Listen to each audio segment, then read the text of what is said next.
Hey, this is Alpha Bob, back with another video. Today, we're diving into something exciting, creating a brand new character and making our first trip into Nullsec with as little risk as possible.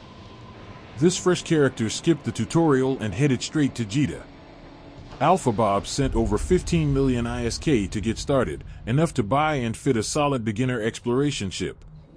If you're just starting out, be sure to follow Alpha Bob's skill plan. It'll help you quickly train the essential skills for hacking relic sites in Nullsec.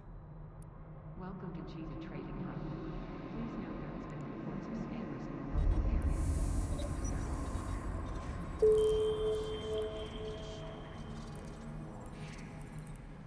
in the local area. For this video, I've paused skill training so you can see exactly what it's like on day one.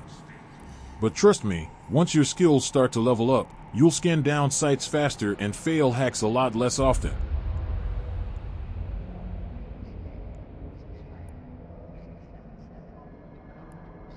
Now, the star of this adventure is our Heron, a reliable and affordable exploration ship. You'll spend around 10 million ISK to get it fully fit, but it's worth every credit. It's designed to keep you safer while exploring Nullsec and wormholes, even as an alpha player. Since alpha clones can't use cloaking devices, this fit is optimized to help you dodge hunters using combat skin probes. They're out there looking to blow you up and grab your loot, but with the right ship and a little caution, you'll be one step ahead.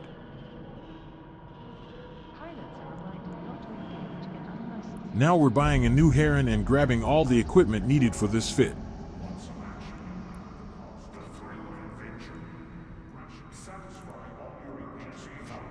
In the ship hangar, I select the Heron and right-click to choose Assemble Ship.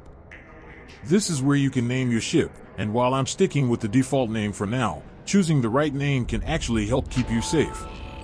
Here's why. In wormhole space, your character doesn't show up in local chat, only your ship name is visible to any hunters scanning the system. If you keep the default name, which includes your player name, a hunter can easily look you up on zkillboard.com and see your fresh meat. Pro tip, rename your ship after a well-known PvP player or feared pilot. If a hunter sees that name on scan, they might hesitate or even avoid you, thinking you're a dangerous opponent. I've done this before, and sometimes it works like a charm.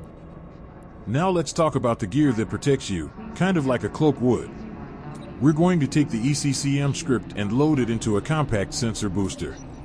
As an alpha player, you can't use cloaking devices, but there is a way to make yourself harder to scan down. When activated, this boosts your gravimetric sensor strength to 39, making it much harder for hunters using combat probes to get a lock on you. Another key stat to watch is your maximum targeting range. You'll want to get it up to about 60 kilometers.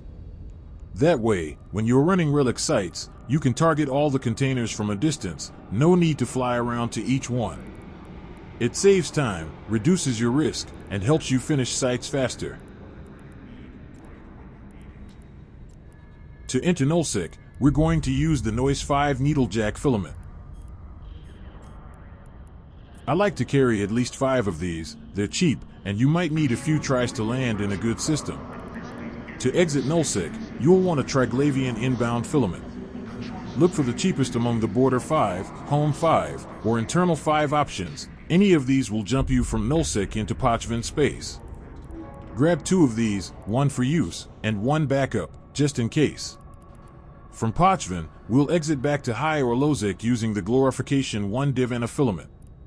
You only need one set, but again, I like to keep a spare. Sometimes these filaments drop you into a dangerous Lowsec system, and it's good to have options.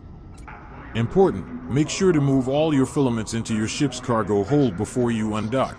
They won't work from your item hangar.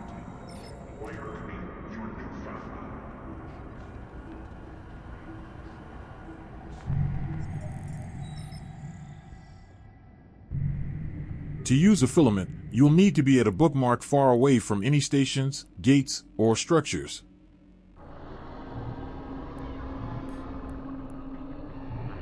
I usually fly toward a planet and make a bookmark mid-warp. It's quick and keeps you safe. Filaments require open space to activate, and bookmarks help ensure you are in a safe, clear location.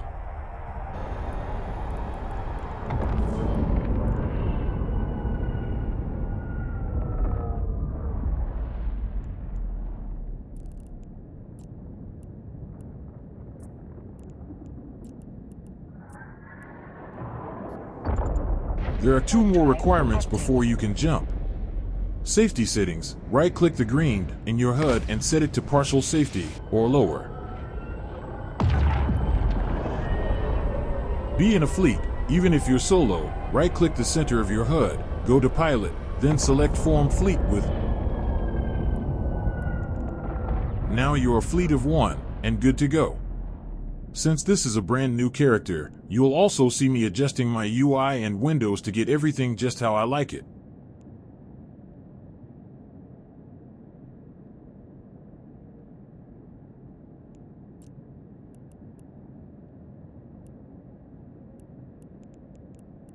Alright, let's jump into nullsec. Double-click your needlejack filament to open the activation window, then hit the activate button. You'll see a jump gate appear in space next to your ship. Filaments used to teleport you instantly, but after a recent nerf, there's now a 30 or 60 second activation delay. Here in HiSec, that delay is pretty safe, but just be aware that hunters can see the jump gate on D-scan. They'd still need to probe you down with combat scanners, which takes time.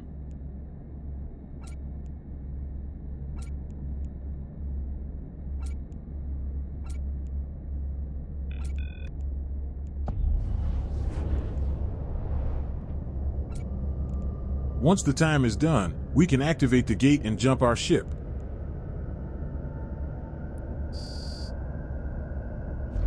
When you land in a new system, your first priority is checking local chat. In our case, there's one other pilot in the system. Even if they seem inactive or have already left, always play it safe. Step 1. Fly to a planet and create a bookmark along the way. It gives you a safe spot in case you need to hide or prep a filament. In nullsec, assume every pilot is a hunter. It'll keep you alive longer. For safety, let's assume that other player is still here. Pro tip: if you are worried about someone nearby, you can always just log off at a safe bookmark and come back another time when it's quieter. It's a totally valid survival strategy in nullsec. Now, most importantly, activate your compact sensor booster as you warp. This is an active module, which means you need to turn it on manually every time you enter a new system. With the ECCM script loaded, your ship becomes much harder to scan down with combat probes. For an alpha player that can't equip a cloak, this is the next best thing. Even though that other player has left the system, we will play it safe and stay right here. We should assume that his ship is waiting for us in the next system, and we don't know which gate he jumped through. But here's the key: always assume the other player is active and possibly looking to kill you. They could be alerting their friends, scanning you down with combat probes, or even waiting at a gate to catch you if you try to jump out. That's why I stay right at my bookmark, with my sensor booster activated. As long as you do that, you're 99% safe. Only a ship with specialized scanning equipment and high scanning skills can reliably find you while you're boosted and off-grid. For day 1 safety, remember this rule. As soon as you see another ship in local, warp to a bookmark, turn on your sensor booster, and wait out your 15-minute filament cooldown. Once the timer ends, use a needlejack filament to safely jump out of the system and avoid the risk.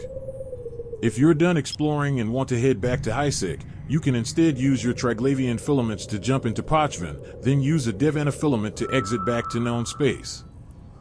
I'm continuing to probe down these last 2 signatures. If one of them turns out to be a relic site and the other player leaves the system, I'd probably take the risk and hack the site, but only with a clear plan. The moment anyone else enters local, I'd immediately warp back to my bookmark.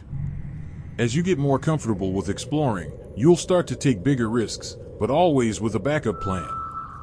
You'll notice I'm using the filters in the probe scanner window to only show data and relic sites. I'm not interested in gas, combat, or wormhole sites right now, so filtering keeps the interface clean and focused.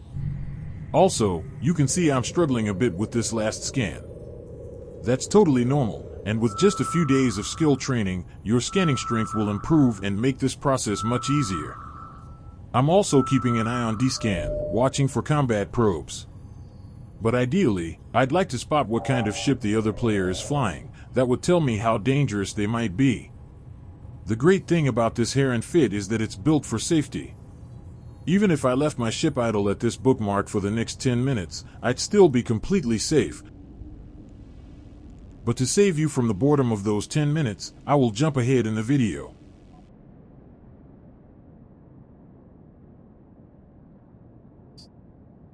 Alright, the timer's up, and now we're ready to jump. I open my inventory and activate the internal 5 Pochven filament.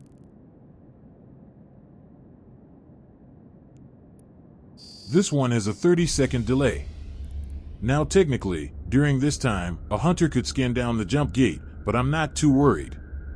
Unless you've seen combat probes on D-scan, you should be safe to wait out the 30-second timer. That said, don't let your guard down, keep using D-scan actively during the countdown. The moment you spot combat probes, warp away immediately to avoid being scanned down. One thing to remember, if you fly more than 30 kilometers away from the filament gate, it will disappear, and you'll lose your chance to jump. That's why I always recommend bringing a backup set of filaments. If something goes wrong, like you get spooked and have to warp out, having an extra set means you won't be stuck. We land in Pchvin, right near a planet. That's normal. Filaments into Pchvin will always drop you near a planet, so to stay safe, I immediately warp to a different planet and create a new bookmark along the way.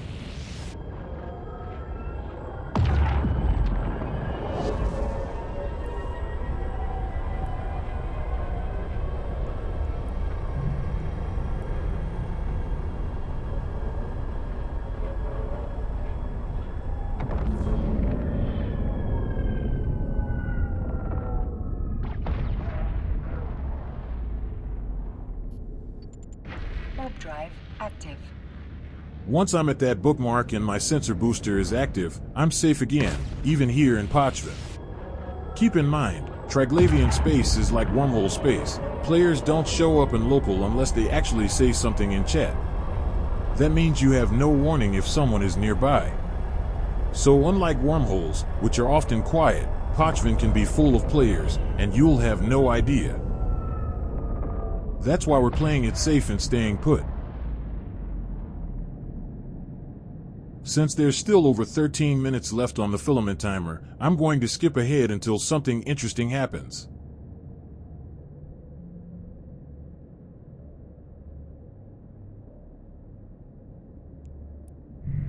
Now we're seeing a bunch of ships on D-scan.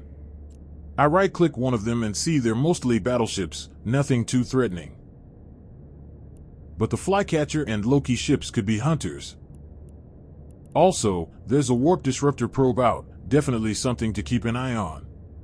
That said, I'm still completely safe here at my bookmark, with my sensor booster active and no probes on scan yet.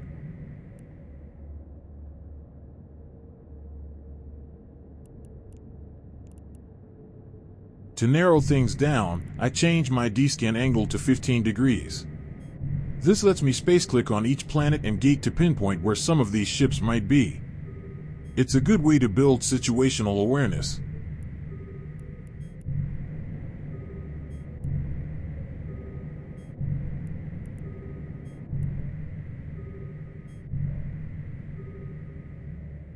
I'm still not in immediate danger, and I've got about 5 minutes left to wait.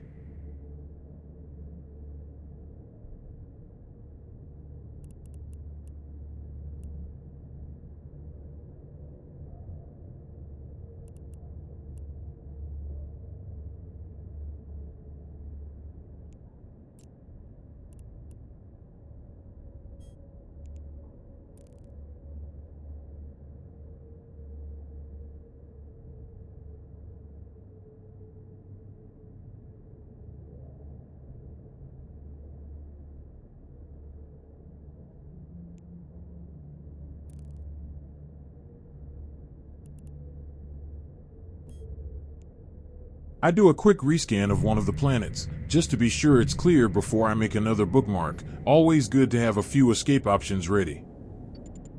Warp drive active. When I activate my next filament, the jump gate will take 60 seconds to fully open. That's a full minute where any of these ships could spot the gate and try to combat scan it. That's why I'll be actively watching descan during the countdown, and I'll also lower the descan range to focus only on ships and probes nearby, so I don't get overwhelmed with clutter. Having that extra bookmark ready gives me an emergency warp out if things get spicy during the jump countdown. Warp drive active. All of these ships are probably sitting at the same combat site, and judging by their similar ship names, they're likely working together as a fleet. Again, I don't feel like I'm in danger, but it's always smart to stay cautious in nullsec.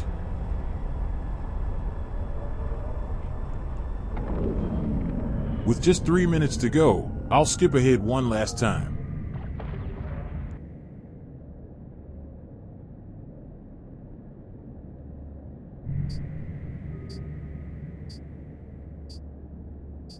Now we can activate the home filament gate, which has a 60-second activation timer.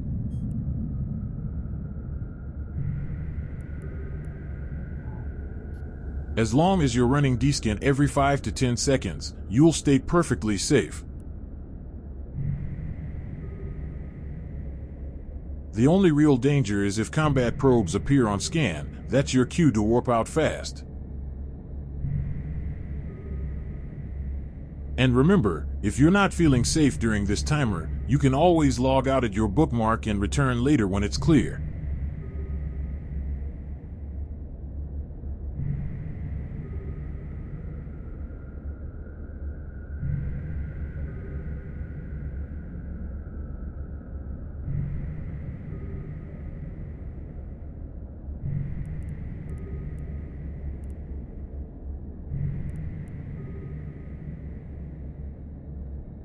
We can now make our jump back to known space.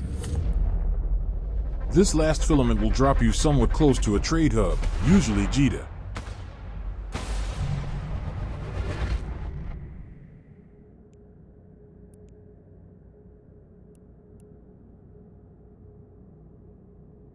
But this time we are too far from Jita to fly there.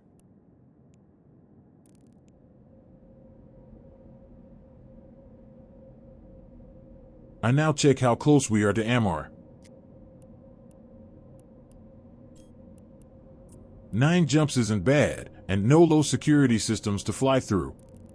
There are times the filaments will put you in a low security system. Warp drive active. In this case, you can check the map for recent kills to determine if it's safe to travel. If the route doesn't look good, you can try using that extra set of filaments to jump again. Worst case, you can always look for a wormhole that gets you closer to Jita. Wormhole travel just takes a bit of practice, and I'll cover that in a future video. For now, I'm going to fly to Amar, restock on filaments, and if I'd collected any loot in nullsec, I could also sell it at the trade hub for some easy ISK. Hopefully, this shows that flying into nullsec as an alpha clone can be done with very little risk, especially when you take the right precautions. In my next video, I'll go over how you can safely move between multiple nullsec systems to chain exploration sites with minimal danger. Until then, happy hacking.